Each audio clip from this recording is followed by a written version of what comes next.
ได้ลูกหล่ะมีแห้งขึ้นแล้วบ่อืมเลยกินยาหรือซักยา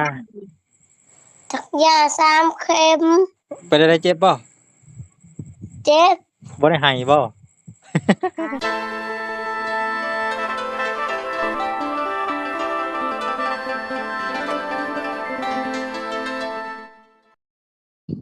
สบายดีนี่ดาคมฮัลโหลสบายแม่นดีบ่โอ้สยบายดีอ้าโธ่เป็นสิเข้าเป็นเดือนแล้วได้นี่บ่ได้โทรหาเป็นจั่งใดคือได้ยินข่าวว่าบ่สบายบ่ลูกหล่ะหึเลยเปิดกล้องดูเป็นจั่งใดเนี่ยอยากเบิ่งนะเป็นจั่งใดนั่นอันไผอยู่ห้องหันใต้ตายแล้วเอาล่ะโดยอยู่ไสแต่ตอนนี้อยู่เฮือนอ๋อดอกไฟตายแล้วแม่นยังบ่ทันซ่อมเออมันตายจากดอกลูกดอกหนึงอยู่ในห้องนี่แหละอืมยังแต่ในนอกบ่โดยเอ่พากันนอนอยู่ในบ่ตอนนี้พ่อนอนอยู่ ในละดอกไผ่บ่แจ้งบ่เปิดกล่องก็มันมืดโอ้เปิดกล่องกับมันมืดเนาะบ่เห็นหน้าน้องธิดากัญญาแล้วบัดนี้เฮ็ดจังได๋บัดนี้พากันนอนอยู่ในอยู่นอกน่ะบ่หุ้งบ่อยู่นอกหุงอยู่อืมไหวบ่ลุกได้บ่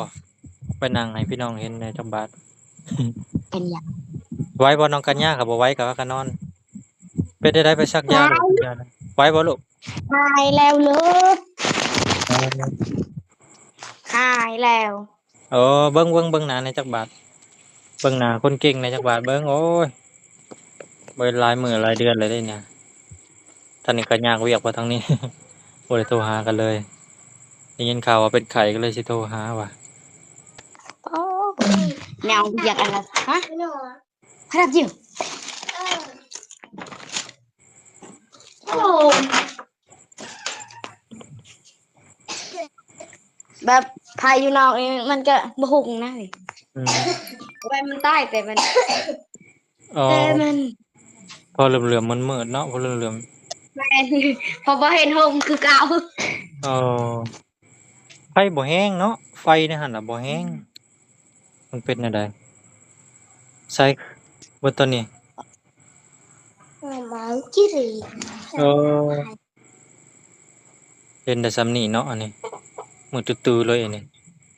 ไฟติบ่ดอกแดงอยู่ถ้าจะรักกว่าเห็นดอก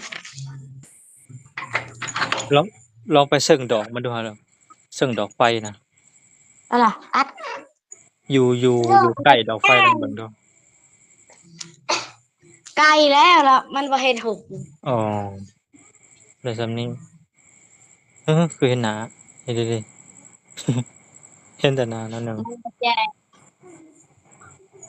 บ่ มันตอบแสงติอันนี้หรือว่าไฟบ่แรงบ่แรงเนาะดอกไฟบ่แรงแม่นดอกไฟบ่แรงลืมใช่แล้วก็ฮะเดี๋ยวมันหลับก่อนเดี๋ยวได้เลยได้ ดิเห็นแล้วเห็นหน้าแล้วนี่เห็นแล้วโอ้เห็นย แล้วครับ ใส่ไฟโคมโอ้ย เด้ จะอตื่นอย่างพ่อแล้วจะใส่ไฟโคมเอาอีกเนาะเออไปได้ลูกหล่ะมีแห้งขึ้นแล้วบ่อืมเด้อป๊าตจะขึ้นไปหาเด้บัดนี้กินยาหรือซักยาซักยาบ่เจ้าซักยาบ่ลูกสักยา3 เข็มไปได้เจ็บบ่เจ็บบ่ได้ไห้บ่สักเพียงบ่เคยได้บ่เคยบ่เคยพักตรงนี้หากะซักเทื่อแรกบ่นี่น่ะซักครั้งแรกบ่อันนึงเวลาสัก2 เข็มไอ้บ่พรสักเข็มหนึงตัวนี้เป็น3พาไปห้องหมอนะที่ผ่านมาน่ะเคยซักอยู่บ่ลูกเคยสักเคยซักย้านอิหยังซัก ย่านเจ็บ เค ยซักยังย่านโอ้ยบ่ต้องย้านมันเซาเห็นบ่นี่เจ้าบ่ทรมานมันเซาแล้วเฮาก็บ่เจ็บหัวบัดนี้เจ็บแป๊บเดียวเจ็บน้อยเดียวหนึ่งถ้าเฮาบ่ครึ่งหนึ่งก็บ่เจ็บเจ้าอย่าครึ่งเด้อลูกหลานซักยาปล่อยไปโลดปะตึ๊บแล้วก็ปล่อยไปเฮาครึ่งนี่แฮงเจ็บเฮาครึ่งเอ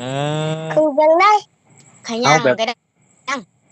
ภาษาบ้านเจ้าเอิ้นนั่นแหละเนาะครึ่งแบบว่าบ่เก่งหั้นนะแบบว่าบ่เฮ็ดโต้แข็งเฮ็ดโต้อ่อน ครึ่งตานั่นน่ะนะ บ่เฮ็ดโต้ ข แข็ง ยังนะขยังว่าซั่นซะ บ่เฮ็ดโต้แข็งลูกหลานบ่เฮ็ดโต้แข็งเฮ็ดโต้อ่อนๆน่ะนะ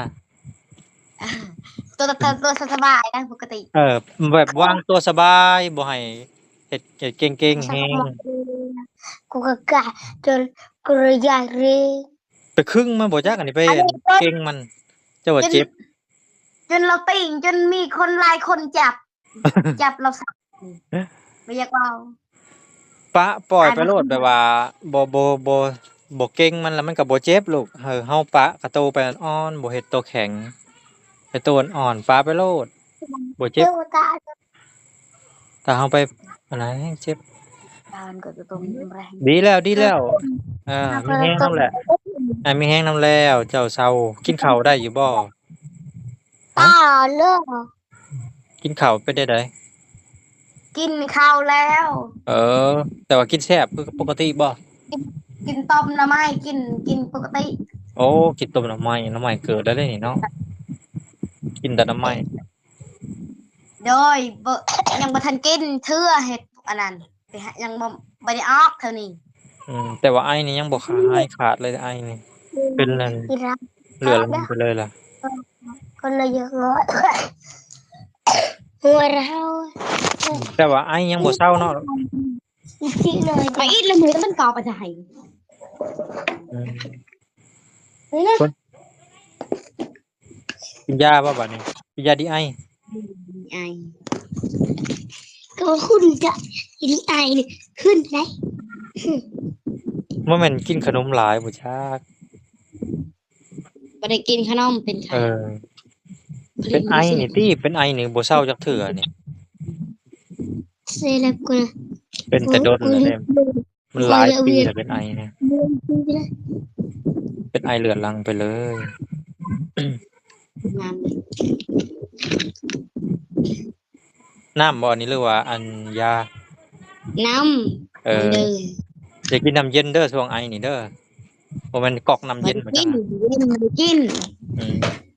ขนมก็หยุดก่อน อยากกินน้ำปั่นหน่อย โอ้บ่กินขนมบ่กินน้ำเย็นกินน้ำปั่น อยากกินชานมเลย ตอนนี้แห้งคักบานนี่ คนเขากิน มีแต่แนวคาลัมกิน ร้ายหลังคนเขากินแน่หน่อย เออ เขากินเขาไม่ได้เป็นไข่ แม่นเขาบ่ได้เป็นไข้เลยลูก เขากินได้อย่ากินต้องให้ประมาณ10 วันจังกิน อ่า 5 วัน หายซะก่อนจังกินแล้วบ่ได้ไปซะเลยไข้ได้จักมื้อแล้วน้องกัญญา 5-6 มื้อแล้ว เออ 6 มื้อก็จะได้ไปอีกอ่ะ เห็นแต่ในคลิปบ่พอแล้วก็เห็น FC เพิ่นคอมเมนต์มากับ FC เพิ่นบ่คอมเมนต์มาก็บ่ฮู้ซ้ำเพราะว่าบ่ได้ติดต่อหาทางชุมเจ้าหลายมื้อแล้ว โดย คิดว่าอยู่ดีมีแฮงบ่แล้วเพราะว่าอ้าวเป็นไข้แล้วเพิ่นว่าเห็น FC เพิ่นคอมเมนต์มาน้องกัญญาเป็นไข้แล้วอะก็เลยโทรหาเมื่อคืนนี่บ่มีเน็ตเนาะเมื่อคืนนี่ แม่นบ่มีเน็ต อืม ยืมเอา อืมหายคักแล้วบ่บาดนี้เจ็บหัวกันบ่ หายขาดแล้ว อืม จะไปเลี้ยงเดียวเราบ่อยากให้กินยังเครื่องเย็นจังหน่อยมันมึน หมวยกินเด้อน้ำเย็นขึ้นอีก เป็นไข้บ่ได้นอนรับนอนนะ ไอเครื่องไอนะเฮ้ยเราบ่มึงจ้ะเรามึงจ้ะเรา ไอก็ไอบ่แตกไอบ่คั่วออกจักดีเลย กินน้ำผึ้งมะนาวรู้เป็นจังไดกินน้ำมะนาวน้ำขิงน้ำอุ่นซะน้ำแล้วเกลือลงมาหนึ่ง มันก็มาหายนะ กินยาดีกว่า อินยาอันนั้นก็มาหายนะ เฮ็ดจังไดเนาะ กินบ่ได้ก็ยังบ่เซาอยู่เป็นไอเรื้อรังแล้วนี่ว่าจังไปปวดไปบ่เอได้กกินแบบบ่ได้กินดุบางทีก็หันบ่ได้ลืมก็กินหันลืมก็บ่ได้กินอืมบ่ได้หิวเอ็ดน้หิวน้ำร้อนบ่ทางน่ะำบ่ได้ฮ้อนโอ้บ่ข้อยร้อนบ่บ่ฝนตกข้อยเปิดอยู่บ่ลูกเปิดนั่นน่ะข้อยเปิดเบอร์2ฮะเปิดยังเบอร์2พัดลมเบอร์อ๋อ2เปิดพัดลมเบอร์2กูพัดลมเบอร์2ฝนบ่ได้ตกบ่บ่ได้เปิดแฮงบ่ได้ข้อยขี้มูกย้อย เออแม่นแม่นแหละ นี่แหละตลก แม่นขี้โมกปูมออกอะ Em liêng mất thôi. Áo mới liêng mất ฝนบ่ได้ตกบ่ Liêng mất rồi. ฝนอย่าตกแล้วบ่ทางน่ะเฮ็ดร้อนออกอยู่บ่ Tóc, tóc. อืม Ai nói đâu. Tóc quá. บ่ Con tóc bởi หลายมื้อ บ่ แล้ว ได้ตก บ่ได้ตกทางน่ะ Đơn bên 2-3 เดือนแล้วบ่ได้ตก Cái non á. อันน่ะ Cái non ป้า á. ป้าเจ้าเฮ็ดนาแล้วลูก ยัง อืม บ่มีน้ำสี่ ยัง วา บ่ น มี กา น้ำโอ้ยังบ่ได้ตกกะเลยบ่ ยังบ่ได้ตกฮะ ยังบ่ตกกะเลย บ่ยัง เออ เพิ่นฝนตกจักหน่อยอันบ่ได้ฝนตกนี่ก็คือสิบ่ได้เฮ็ดนามันบ่มีหนองสระอยู่พุ่นบ่ โอ้ มีน้ำสิดู อยู่นาป้าน่ะ มั บ่ น มี ไกล น้ำสระบ่ คือคนอื่นเขามีหนองสระก็ อืม เขาดูดเอาหนองสระ เออ เอา แม่นแล้วแม่นมีน้ำสระอืม น้น้ำมันจักกันหนูน้ำมันจักกันหนูโดดเด้อกันหนูอืม น้ำมันจัก น้องนางน้อยนอนบ่ลูก นอนอยู่เฮือน เออเพิ่นบ่ได้มาเล่นน้ำบ่ บ่ อืมเพิ่นมาเล่นน้ำ แต่ละมื้อพากันไปไสตอนบ่ทันไข้ ไข่อยู่นี่บ่ได้ไปไส อื แล้ว มอืมเฮือนไฟอะขาดแล้วเนาะดอกไฟน่ะขาดดอกหนึ่งมันขาดบ่หรือว่าไฟบ่ถึงมันหรือจังใด ไอ้นั่น โดยลูก ข้อยเจ็บตานะข้ เจ็ อบ ย ตา บ่ บ่ เห็นแล้ว บ่เยียงสายตาก็ได้ ข้อยบ่เห็นกลางเว้นนี่ข้อยบ่เห็นบ่เห็น อ้าว หุ่ง อ้าวคือว่าแนวนั้นน่ะนะเป็นได้ใด บ่ฮู้แหละเป็น อะไร ไข่ เป็นไข้แล้วบ่เห็นหุ่งบ่ แม่นบ่เห็นหุ่ง เออเป็นไข้แล้วบ่เห็นหุ่งแล้วบัดนี้คือว่าจังซั่นล่ะอย่าซี้มันลูกอย่าซี้ตาสิมัวตั้งแต่เป็นไข้มาแล้วบ่เห็นหุ่งบ่ลูก บ่ข้อยจะข้อยเป็นไข่อะอันนั้นแต่ข้อยเป็นเลยข้อย เออ ข้อยบ่เห็นเลย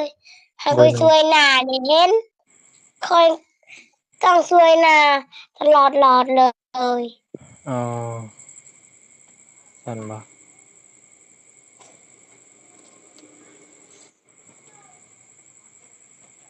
เคย ทางบ่ ข้อยเห็น อืมสวยหน้าล่ะเห็นหุ่งเนาะบ่สวยหน้าแล้วบ่ โด เห็นหุ่ง ย ขี้ตาอูบบ่จักลูก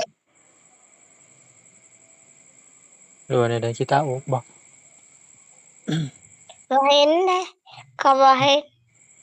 อืมเป็นไข้บ่เห็นหุ่งบ่ได้ไปตรวจเบิ่งนำหมอบ่หมอบ่ได้ว่าหยังบ่หรือจังใด เป็นไข่แห้งๆมื่นตาบ่ได้ เออคือเป็นอันนั้นเนาะ บ่ฮู้แหละถ้าเจือจุจังเก่า ฟังเบิ่งเขาว่ามันเป็นจังได๋ก็โทรให้ทางอันลุงหลาหรือบ่พรนั่นแหละพาไปห้องหมอ โดย อืม